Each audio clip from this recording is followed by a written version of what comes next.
భారతంలోనే శ్రీకృష్ణుడు నిజ అనేటువంటి పేరుతో చెల్లెల్ని సుభద్రకి ఇచ్చినాడు. ఆ రోజే ఉంది అది.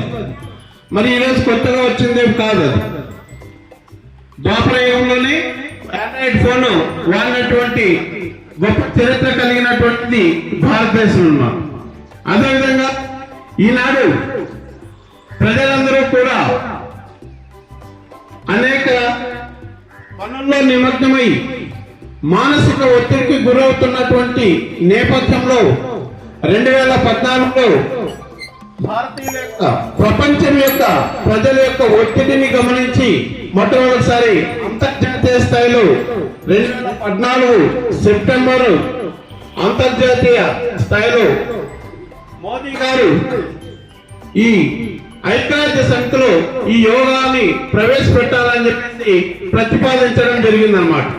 2014 సెప్టెంబర్ నుంచి 2015 జూన్ వరకు కూడా దీని మీద అనేక పరిశోధనలు చేసి వాటిలో చాలా ఉపయోగాలు ఉన్నాయని గమనించినటువంటి అంతర్జాతీయ సంస్థ జూన్ 21, 2015న అంతర్జాతీయ యోగా దినోత్సవాన్ని ప్రకటించడం జరిగింది.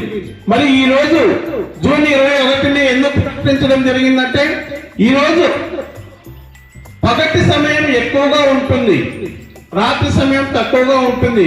కాబట్టి వెలుగు ఎక్కువగా ఉండేటువంటి రోజు కాబట్టి ప్రపంచానికంతటికి వెలుగును అందించాలి, అది ఆరోగ్యపరంగా అందించాలనేటువంటి ఉద్దేశంతో జూన్ 21వ తారీఖును యోగా డేగా ప్రతిపాదించి అంతర్జాతీయ స్థాయిలో ఆమోదింపజేసి మొట్టమొదటి యోగా డే 2015 జూన్ నిర్వహించడం జరిగింది. అప్పటి నుంచి ఇప్పటి వరకు ఇది 11వ అంతర్జాతీయ యోగా దినోత్సవం.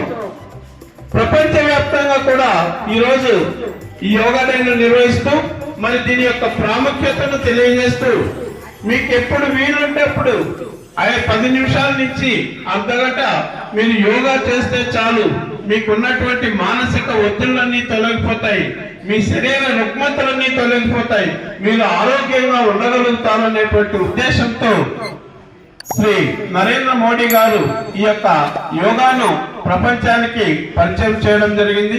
ఇది అంతర్జాతీయ స్థాయిలో గుర్తింపు పొంది ఈరోజు ప్రపంచవ్యాప్తంగా కూడా అంతర్జాతీయ యోగా దినోత్సవాన్ని జరుపుకోవడం జరుగుతుందన్నమాట.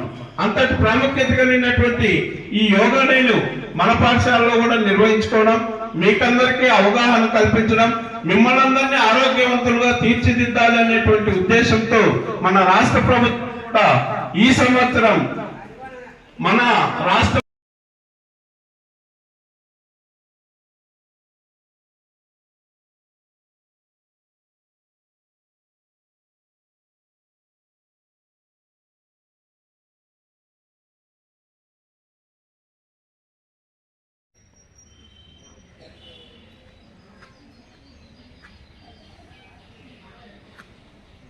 స్లోగా చేయండి. Next left side